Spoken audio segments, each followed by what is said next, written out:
Hello friends. So in this particular lecture let us see first unit from paper first BSc part 1. The unit is stains and staining procedure. Now in this particular lecture we will go in detail about the definition of stain, definition and types of stain. Why staining is essential and how to define the stain and which are the types of stain. Now all of you know that in case of bacterial cell, this prokaryotic cell consists of 98% of the water and they are very minute. Their size ranges in the micron, and to observe this small sized prokaryotic cell which is very transparent, only microscopy is not essential. So in that case, during the with the microscope, with the magnification, we need to color these cells, and the procedures required for coloring is called as staining procedures, and the agent which is used to color these cells is called as stains. Now how to divide the stain and what is the proper definition of the stain? Here stains, there is another term, dyes. What is the basic difference between dyes and stains? Here dyes are the coloring agents. These are the coloring agents used for general purpose. They are used for general purpose. These coloring agents are called as dyes, and stains are the coloring agents used for biological purpose. That is the basic difference. At the same time, dyes are not extra pure, they are crude. Dyes are crude, but stains are extra pure. Stains are extra pure. So that is the second difference between dyes and stain. Here we are using dyes for fabric painting, for wall painting, etc. And stains are used to stain the tissues or blood cells or prokaryotic or different eukaryotic cells. Now here the third difference between the stain and dyes are stains have a binding ability. In case of dyes do not have binding ability. We need to add a binder during the coloring of cloths or during coloring of the walls. So dyes do not have a property of binding, and in case of stains have the property of binding. That is the basic difference between dye and stain. Now let us see what is the definition of stain. Now stains are the chemical compounds. These are the coloring agents. We can define it as these are the coloring agents used for biological purpose. Stains are the coloring agents used for biological purpose. They consist of, these are the organic compounds, consist of benzene ring, central benzene ring with two groups. One is chromophore and oxochrome. So the compound consists of this structure are called as stain. So stain can be defined as, these are the 4 points essential for defining the stain. These are stains are the coloring agents used for biological purpose, which consist of central benzene ring with a chromophore and oxochrome. Now let us see what is chromophore and what is oxochrome. Now as the stains are coloring agents, they should have a property of color. Here this structure consists of chromophore. Chromophore, name itself indicate chromo and phore. Chromo means color, phore means group. The color which gives, the group which gives color to the stain, or it is the group color donating group. So it is color donating group to the stains. Color donating group. Chromophore is color giving group. Due to the chromophore, stain becomes colored. Then second group present in the structure is oxochrome. As I told, stain has its own binding ability than that of the dyes. Dyes do not have its own binding. We need to add the binder while using dyes.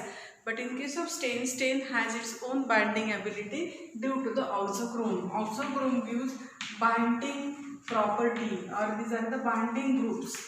These are electrolytic dissociate, have property to electrolytic dissociate, and because of that property, electrolytic dissociation, because of that property, oxochrome is helpful to bind your stain. It react with the part under the study. The chemical group present on that part, suppose we are staining cell, and cell carries any group. For example, C carboxyl group is there. Then when you apply the stain, oxochrome of the stain react with that carboxyl group on the cell surface, and due to that reaction your stain get bind. So oxochrome gives binding property to the stain, and the structure having central benzene ring and a chromophore with oxochrome is called as stain. Now when the structure consists of only a benzene ring with central benzene ring with chromophore, these are called as chromagene.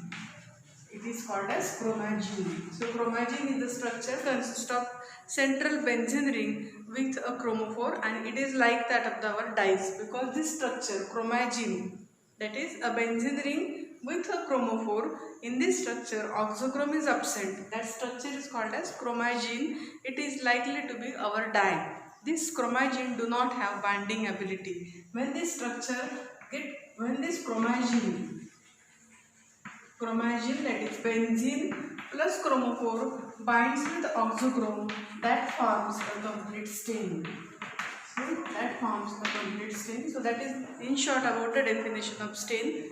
Now let us see which are the types of stain, how these different stains are divided into different types. Now first is these types are given on the basis of charge on chromophore. As these chromophore are the chemical compounds, charge on chemical groups, charge on the chemical chromophore decide the type of stain. Here basically there are three types of the stain.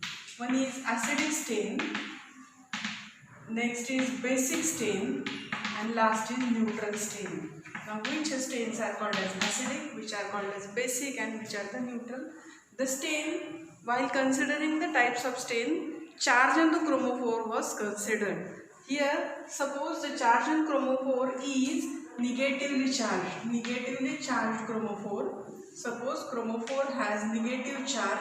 In that case, that stain is called as acidic stain, because that stain has property to attract positive ions, and that's why that stain is called as acidic stain. The stain having negatively charged chromophore, that stain is called as acidic stain. Now which are the examples of acidic stain? Now, here one of the best and simple example of the acidic stain is eosine. Eosine is the acidic stain. The structure of eosine is sodium eosinate. Sodium eosinate. Basically the nature of eosine is sodium eosinate.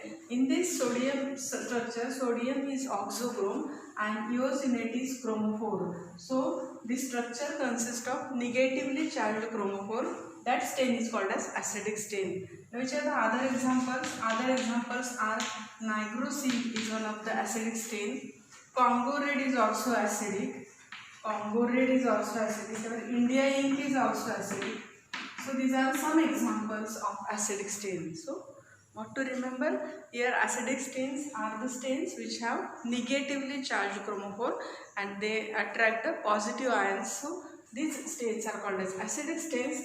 Here these acidic stains are used to stain the basic cell organelles. So basic cell parts are stained by an acidic stain. Generally, opposite nature of the stain is used to stain the cells or tissues. So basic cell tissues or cells are stained by acidic stains. So that is about the first type of the stain, that is acidic stain. Now let us see second type. Second type is the basic stain. Now again it is very simple. Basic stain is the stain which has positively charged chromophore. That stain is called as basic stain. Why it is called as basic? Because that positively charged chromophore attract negative ions from the part, and that's why the structure is called, that stain is called as a basic stain. So stain having positively charged chromophore are called as basic, and one of the best example is your methylene blue, or we can write it as a methyl MB. Here the nature of MB is actually methylene blue chloride. In this case methylene blue is chromophore and chloride is oxochrome. So in this case methylene blue is oxochrome. It has positive charge and that's why it is the basic stain. Now which are the other examples? Other example is your malachite green. Malachite green is the example of another basic stain. Toluidine blue is there. It is also a basic stain. Toluidine blue. Crystal violet, Hooker's crystal violet that we are using in the gram staining. It is also basic stain. Then saffron, it is also a basic stain. So these are some examples of the basic stain. So in short, what is basic stain? Basic stains are the stains which carries positively charged chromophore, and example of the best example is methylene blue. Other examples are malachite green, toluidine blue, crystal violet, saffron, etc. These basic stains, ultimately we are using basic stain to stain the acidic cell parts. So acidic cell parts are generally stained by basic stains. So this is about the second type of the stain, that is basic stain. Now let us see last type of the stain, and that is your neutral stain. Now what is the neutral stain? Here neutral means it may not carry any charge, positive or negative charge in the chromophore. So it is the stain which having positively charged as well as negatively charged chromophore. Because of these both charges, the stain becomes neutral. So the stain having positive as well as negative chromophore group in the structure, these stains are called as neutral stain. And here which is the example is again your Giemsa's stain. Giemsa's stain is one of the best example of neutral stain. It is the nature of Giemsa's stain is it is eosinate of methylene blue. It is eosinate of methylene blue. Eosin is a chromophore present in the structure of Giemsa's stain. Methylene blue is another chromophore. So eosin and methylene blue are the chromophores present in Giemsa's stain which carries negative as well as positive charge. So Giemsa's stain is one of the best example of neutral stain. Other example is your Leishman's stains. Leishman's stains. So that is about the examples of the neutral stain. These neutral stains are generally used for staining of the nuclear material. Staining of nucleus was performed by neutral stains. So that is about in short about the types of stain and definition of the stain. In next lecture we will see the different procedures of the staining by using these different types of the stains. So for this time we will stop and stay tuned for next lecture. Thank you.